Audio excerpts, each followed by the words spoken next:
একদিকে সার কারখানা বন্ধ রেখেছে, এটি বেশি দিন বন্ধ রাখা যাবে না।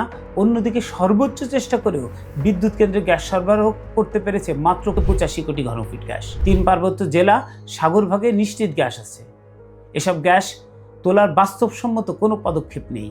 এমনকি ভুলার গ্যাস খুলনায় নেওয়ারও কোনো চেষ্টা করা হয়নি।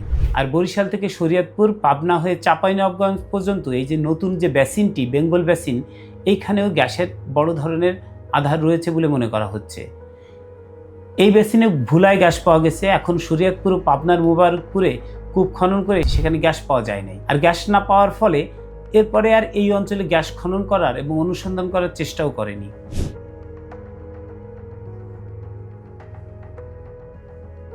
গতকাল সন্ধ্যা 7টা থেকে 11টা পর্যন্ত বিদ্যুতের চাহিদা ছিল 18,500 মেগাওয়াটের মতো। আর এই সময় সরকারের বিদ্যুৎ উন্নয়ন বোর্ডের দাবি যে তারা সরবরাহ করতে পেরেছে 16,000 মেগাওয়াট।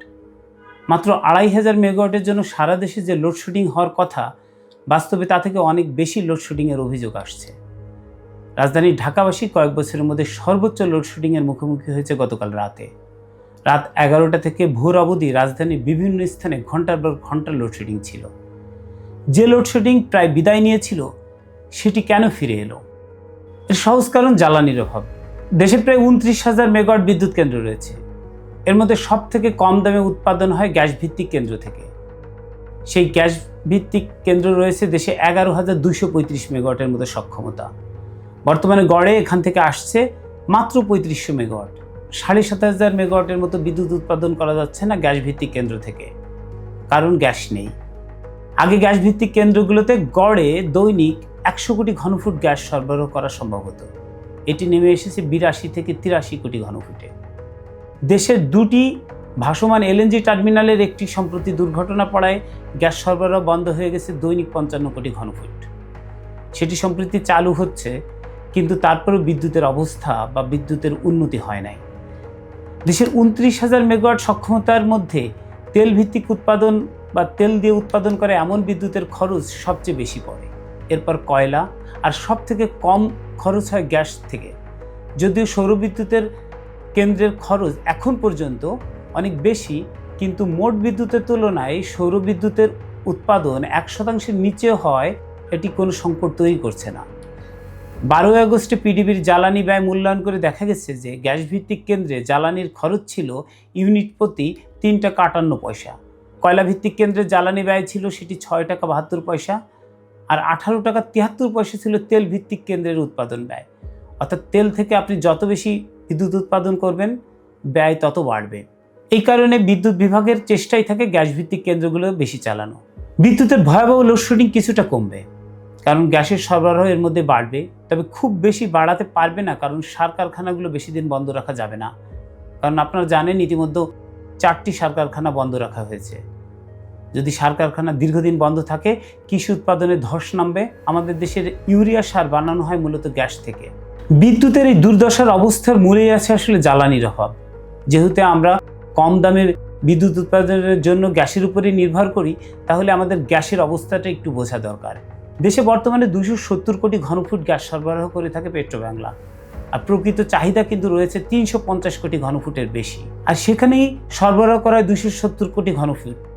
এর মধ্যে 100 কোটি ঘনফুট গ্যাস আমরা এলএনজি আকারে বিদেশ থেকে আমদানি করি, বাকি 170 কোটি ঘনফুট দেশের খনি থেকে আসে। একটি এলএনজি টার্মিনাল দুর্ঘটনায় পড়েছে, ফলে বিদেশ থেকে আমদানি যে গ্যাস সেটির উৎপাদন কমে গেছে এবং মোট সরবরাহ করা গ্যাসের পরিমাণও কমে গেছে। যেখানে আমরা 270 কোটি ঘনফুট গ্যাস পেতাম, সেখানে এখন পাচ্ছি মাত্র 210 কোটি ঘনফুট গ্যাস। একদিকে সার কারখানা বন্ধ রেখেছে, এটি বেশি দিন বন্ধ রাখা যাবে না।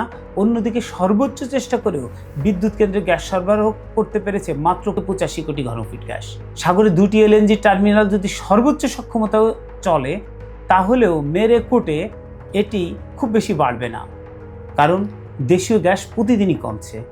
2027 থেকে 2030 সালের মধ্যে দেশের গ্যাস তলানিতে এসে ঠেকবে।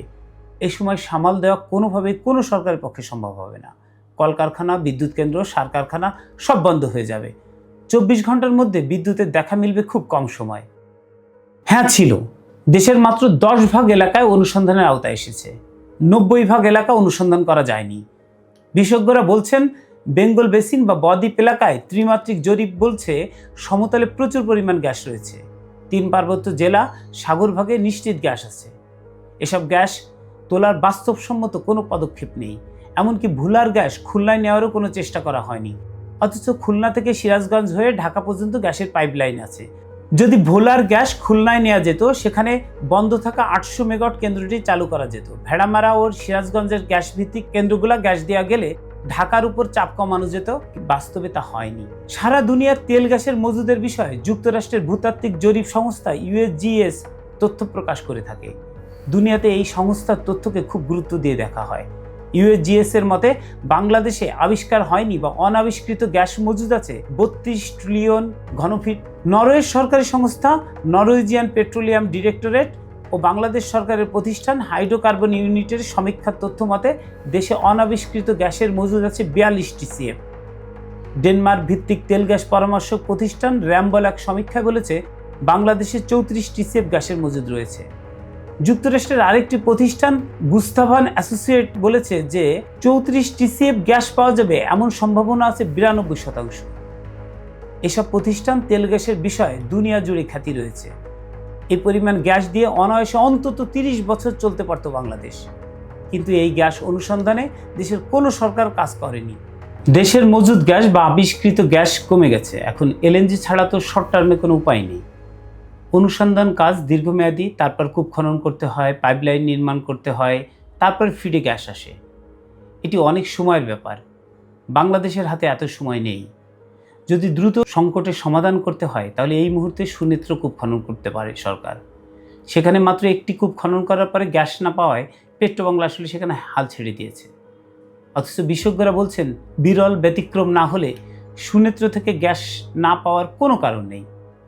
আর বরিশাল থেকে শরীয়তপুর, পাবনা হয়ে চাঁপাইনবাবগঞ্জ পর্যন্ত এই যে নতুন যে বেসিনটি বেঙ্গল বেসিন, এইখানেও গ্যাসের বড় ধরনের আধার রয়েছে বলে মনে করা হচ্ছে। এই বেসিনে ভুলায় গ্যাস পাওয়া গেছে। এখন শরীয়তপুর ও পাবনার মুবারকপুরে কূপ খনন করে সেখানে গ্যাস পাওয়া যায় নাই। আর গ্যাস না পাওয়ার ফলে এরপরে আর এই অঞ্চলে গ্যাস খনন করার এবং অনুসন্ধান করার চেষ্টাও করেনি। অথচ পাবনার থেকে ভারতের সীমান্তে, অর্থাৎ পাবনা থেকে ভারতের ওই পারের সীমান্তে একই স্ট্রাকচারে গ্যাস পাওয়া গেছে। বিশেষজ্ঞরা বলছেন যে এটা সম্ভাবনাময়ী একটি বড় অঞ্চল, এখানে গ্যাস পাওয়া যাবে, কিন্তু দরকার অনুসন্ধান ও কূপ খনন। গ্যাস ফুরিয়ে আসছে, সেটা সামাল দিতে 2টি LNGর পাশাপাশি আরও 2টি LNG টার্মিনালের অনুমতি দিয়েছিল এর আগে আওয়ামী লীগ সরকার। সে 2টি LNG টার্মিনাল দিয়ে দৈনিক 100 কোটি ঘনফুট গ্যাস আসতে পারত। অর্থাৎ বর্তমান বিদ্যমান যে 2টি LNG টার্মিনাল দিয়ে 100 কোটি ঘনফুট গ্যাস আসছে, সেখানে আরও 100 কোটি ঘনফুট গ্যাস আমদানি করা সম্ভব হতো। কিন্তু 5 আগস্টের সরকার পরিবর্তনের পর ডক্টর মোহাম্মদ ইউনূসের অন্তর্বর্তীকালীন সরকার সেই 2টি LNG টার্মিনালের অনুমতি বাতিল করে দেয়। এখন 2 বছর পরে এসে বিএনপি সরকার LNG টার্মিনালের নির্মাণের চেষ্টা করছে।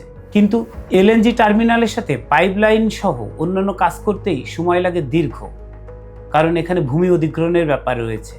প্রায় 600-700 কিলোমিটার পাইপলাইনে একটা দীর্ঘ ভূমি অধিগ্রহণের সময় লাগে।